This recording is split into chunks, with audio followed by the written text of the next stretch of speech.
mom floated Moses in Noah's Ark down the Nile. I don't think that would be like inconspicuous. You know, when you have this large Humvee-sized boat floating down the Nile, it doesn't just say like hidden. But what it probably is going on is it's using that word to characterize what is going on. So you make a connection between Moses and who?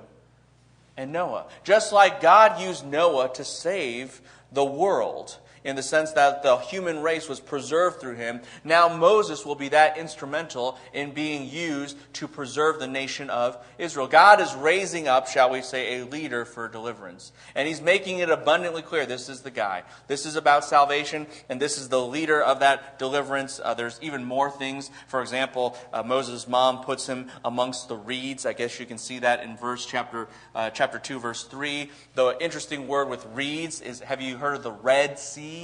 The Red Sea in Hebrew is actually the Sea of Reeds.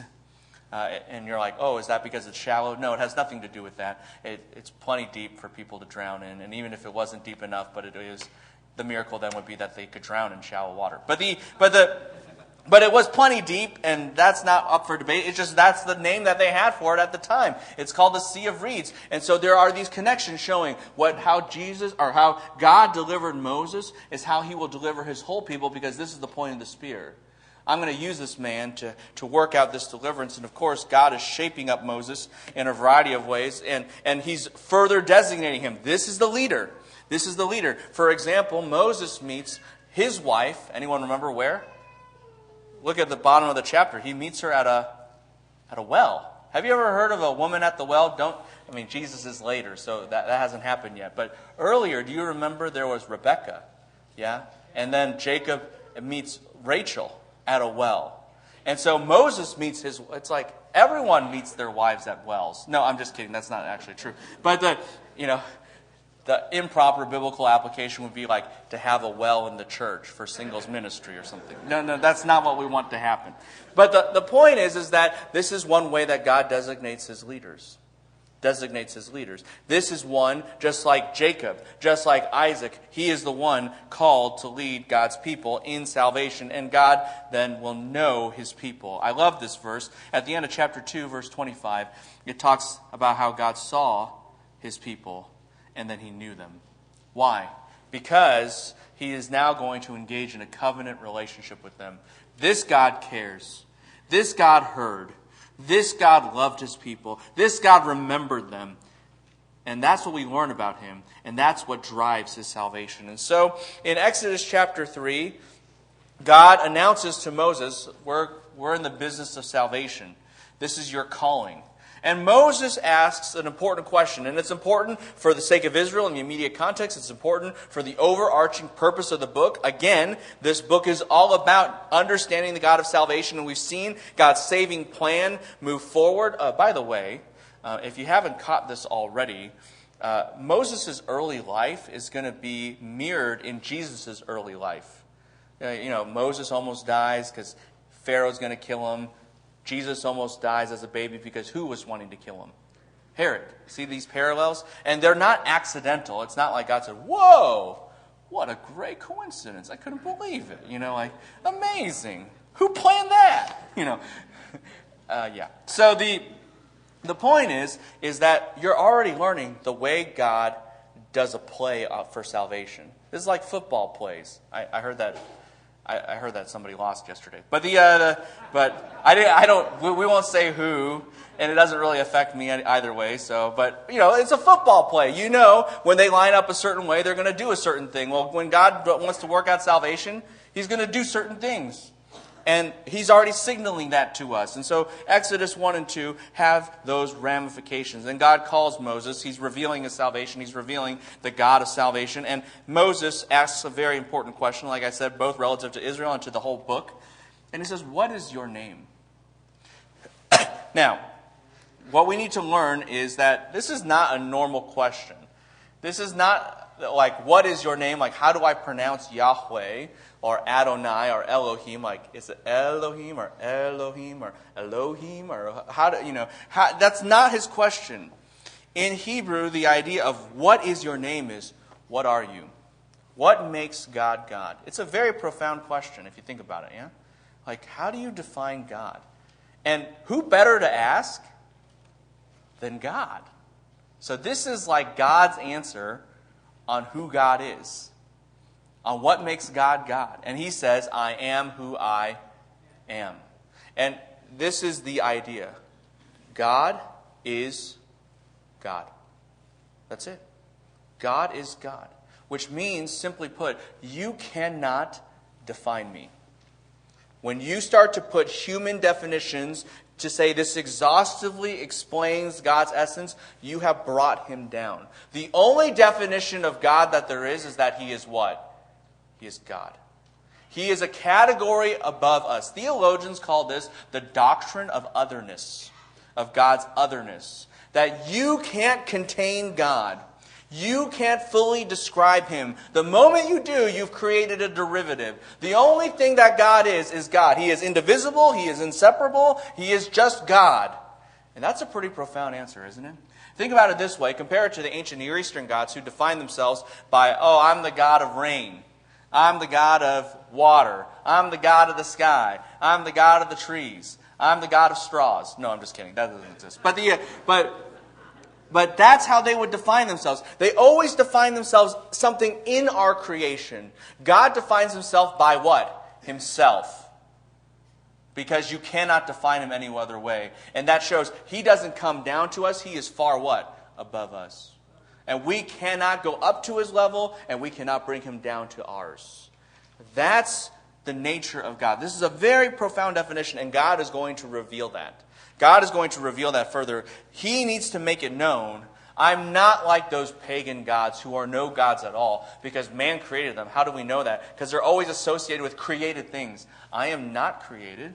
I am ultimate. I am definitive. I am in category separate. I am other. I'm transcendent. And so God is going to explain this and exhibit this more. Of course, tucked within this, Israel doesn't believe anything that God is saying. And that's going to be important because it's just going to show why the golden calf incident is going to happen. There is a salvation, a deeper kind of salvation that is required, and that's the salvation of a soul. Because Israel was saved physically from Egypt. It was a massive deliverance. Yet it didn't really matter in the sense that they fell into sin and they're going to have to die for it. So the only way that you're going to really solve the whole issue of deliverance is not only to have a horizontal salvation, deliverance from your enemies, but you also need at the same time, and inextricably linked with that, a vertical salvation where you're made right with God. Exodus is already going to be steering us in that direction. And the fact that Israel doesn't believe, unlike Abraham, who what? Believed God and counted him as righteous. They're not even following the footsteps of Abraham. This is a problem. And we should be aware of it more and more. But in any case, God is going to reveal his name. He's going to reveal who he is more, and he does so through the plagues. And I love these plagues, and we don't have time to go through them in any depth, but I want to just give you some highlights, or my highlights, of the plagues. And this is all in the way that the literary context is developed under point 3. And let me just point out several things. All right, let me just point out several things about the plagues. One, there are 10 of them. And you say, why 10? Like, why not 15, 12, 7, 6, 3? Pick a biblical number. And a reason that there are 10 is because it's interesting. In Genesis chapter 1, God speaks 10 times. God speaks 10 times in creating. And God here is asserting, I am the creator. There is no one like me. Let me show you how this works. And along that line, plagues 1, 2, 3, 4, 5, 6, 7, 8, 9, they are all in grouped together. 1, 2, 3 is grouped in one. 4, 5, 6 is grouped in one. 7, 8, 9 is grouped in the other. And you get one bonus. That's plague number 10. It's like buy 9, get 10 free. So the idea is in plagues 1, 2, and 3, there's a concentration on the water. And that kind of makes sense because you turn the water into blood. And then in 4, 5, and 6, there's a concentration on the earth. Do you remember Pharaoh sometimes saying to Moses, okay, you guys can leave, you guys can go sacrifice, but just don't leave the land. Do you remember him saying that before? And there's a reason for that, because he knows God is asserting, I control the land. And he's asserting back, no, I control the land. I lost, but this is the way we're going to do it. And he's going to try to assert and counter back. And in 7, 8, and 9, this will make sense. God is in control of the sky. After all, in plague number 9, the sky becomes what? Dark. Okay? And so what you have is water, earth, and sky. What you have is the major elements of creation. God is asserting, I own it all. I own it all. I am totally in control. And so the structure of the plagues, what happens in the plagues, it is all intended to communicate something about God. And on top of that, it is actually a supernatural attack. It is a supernatural attack. Exodus says that God is going to judge the gods of Egypt. And so every plague is actually an attack on the Egyptian pantheon. Let me give you a silly yet fun example of this. In the first plague, we know that God turned water into what? Water into blood, right? In the Nile.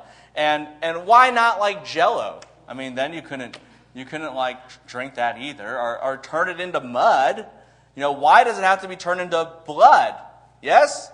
Why? You could make it some other inedible drink, or something like that. Or you could just dry it up, or he could just split the water so they couldn't drink it, or elevate the water. You could do all kinds of things. God's very creative. Why blood? Because the God of the Nile, you can't make this stuff up. His name is Happy. Now, to be fair, it's H-A-P-I, not H-A-P-P-Y. But Happy's dead. That's why God has the water turn into blood. Because it shows the God what? He died. God killed him. It's a message. If you think your gods can oppose me, Egypt, your gods aren't even real. And if they even were, I killed them. They're all dead.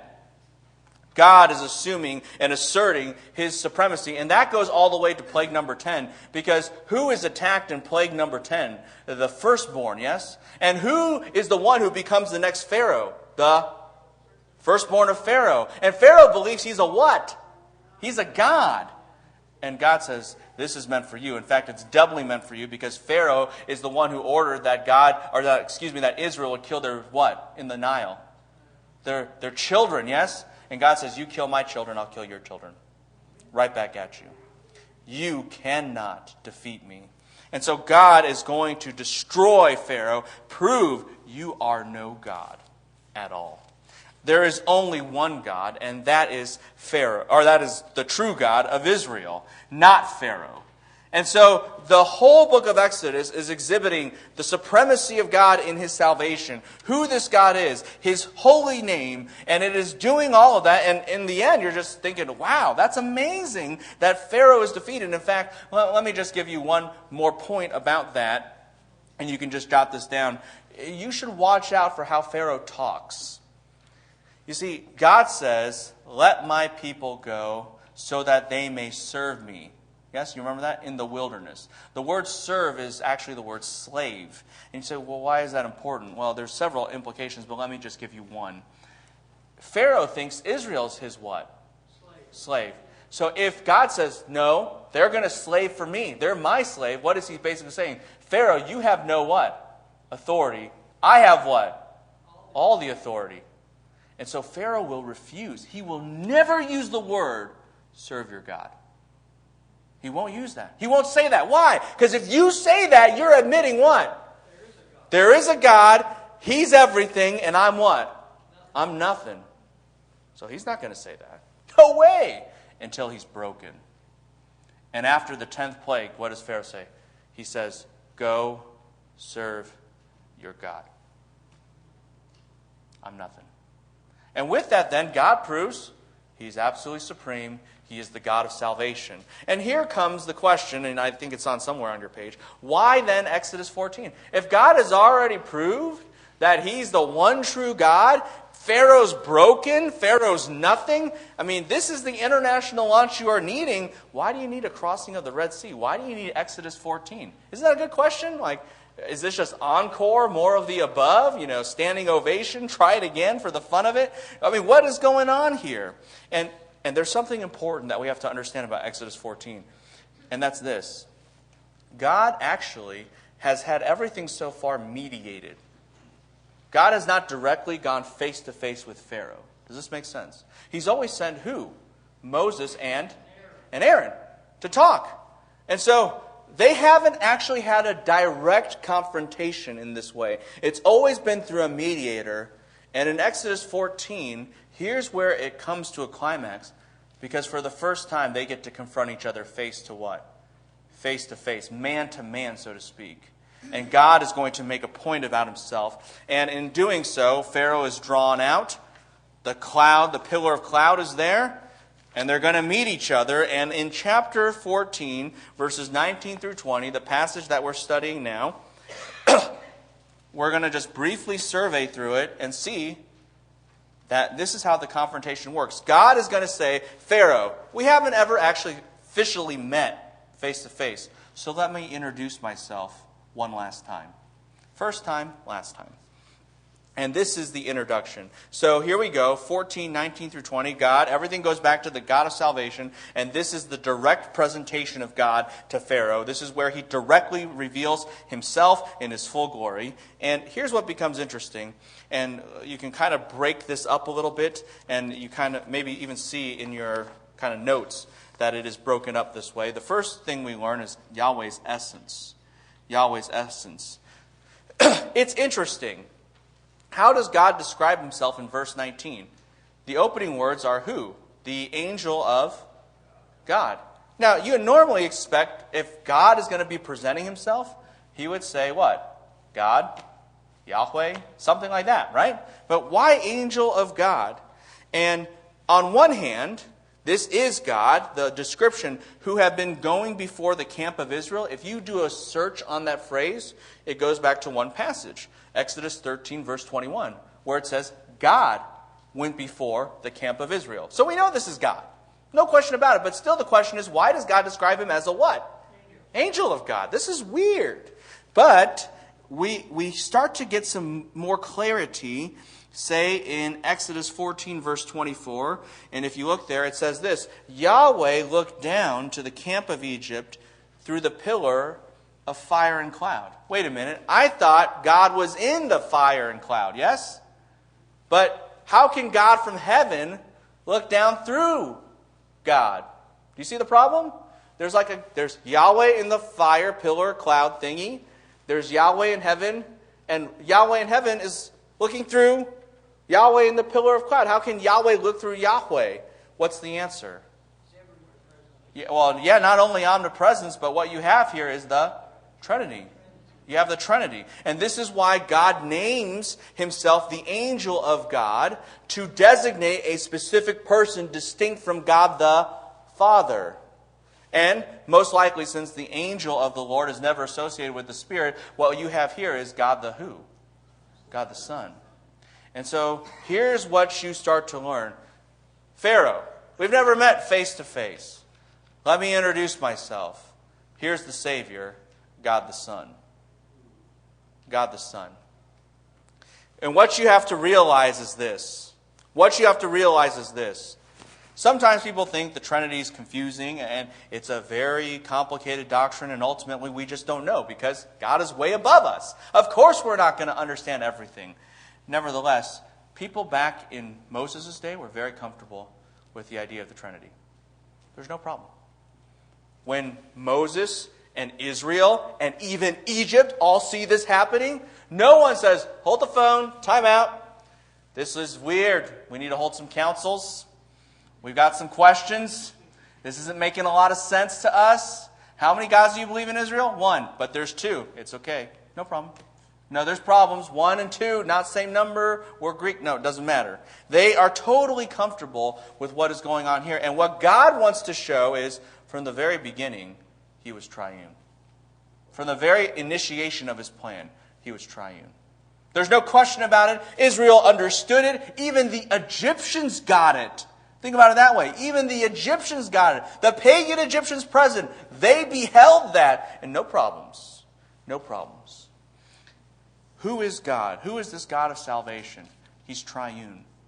He's triune. There is at least the Father and the Son here. Well, we need to keep moving. And what does this triune God, God the Son, do? Who's walking before Israel. He goes behind them. Do you see that in the text? And And that's where he moved and went behind them. That's what the text says. And you say, well, what's the big deal about that? What's so important about that? Well, you need to understand earlier, and this is where genre comes in, and understanding the scene and painting the scene rightly. Notice what it says in verse 10 of chapter 14. Pharaoh, after he was coming out to confront Israel and to take them out, he drew what? Near to them. So what happens is Pharaoh parks his chariots behind him, and he gets off and starts what? Coming forward. It's like a Western. It's like Darth Vader coming up, and all the music and all that kind of stuff. And what does God do? He is at the front of Israel on the other side, and he moves what? Back.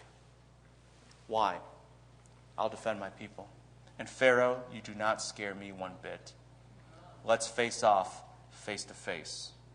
What we learn here is that Yahweh moved. He changed direction. That's actually the idea of moved. He changed direction. See, if it was me leading Israel and Pharaoh was running that way, I just keep going. I just go faster, right? But God doesn't, because he's not scared. He stops, turns around, turns the other way and says, I'll take you head on. He is fearless. He is bold. He is courageous. That's what we see here. And on top of that, at the same time, the parallel line says the pillar of cloud moved from before them and stood behind them. Now, Israel understands, and Israel associates with God by seeing him as the pillar of cloud. And so you could think of it this way. Not only does God go on the offense to confront Pharaoh, but he's on the defense for his what? For his people. I'll protect them. What do we learn about the God of salvation when we see him face to face? He is a God who fears no evil and who is not intimidated by any foe. He has no rival. And he is the God who cares enough to defend us who are weak. That's what Israel would learn at this moment as the cloud passed over them. They were dead meat. But then they saw the cloud go over them for their defense. And it stood, I love that language, it stood before them. Why? Because when you stand, you're not moving what? Anywhere. This is Lord of the Rings. You won't pass. God is just there. And as Pharaoh says, not one step more. That's our God. That's our God. Now, verse 20, and we have to wrap things up a little bit. So it came between the camp of Egypt and the camp of Israel, and there was a cloud along with darkness. You had to get light at night, thus one did not come near the other. What you need to understand is what God intended to do, he did it. And he did it by himself. You see, so it came between the camp of Egypt and the camp of Israel. God wanted to put his presence there. That's what he was moving to do. The question is, you can have a lot of good intentions, but it may never what? Happen, right? How often do we try to do something nice and it just fails? Yahweh, he not only intends to execute it, he what? He does. He's there, and guess what? There was cloud along with darkness against the Egyptians, and there was light for his own people. Why is that important? The idea is this: God will continue to defend his people. And thank you. In the middle of the night, when you are scared, God acts to Israel as a big nightlight. Yeah? And gives them comfort. He is effective. He fulfills his intent. And not only that, here's the beautiful thing. One did not come near the other all what? All night. Does he falter at all? Does he fail at all? Is there any kind of insecurity in his saving work? And the answer is what? No. And what Israel understands is, this is the God we serve. This is the God of salvation. He's triune. He fights for us. He defends us. And he doesn't fail us. He never does. What he sets out to do, he will do it to the end. And when he does it in the end, it will not backpedal. It will not fail. It will not falter. And Israel is not the only one that learns this. Who else learns it the hard way? Egypt. Pharaoh learns, okay, this is the true God. And I just got destroyed by him. And the finale is, so did my whole army as we would try to go into the Red Sea, right? That is what is going on there. Here's the point. If we really paint the picture right, and we really know the context well, and we study everything, and we paint how this all connects in the flow of this drama, even these two verses, which you might have just said, oh, they're nice, and you just kind of skip over them. This is kind of the filler we need to get to get to the real thing of the Red Sea and the crossing there. You start to realize these verses matter. And they say something powerful about God and why we should love Him and why He's the God of salvation and God of our salvation. And we remember there is no one but Him alone. Well, that's it.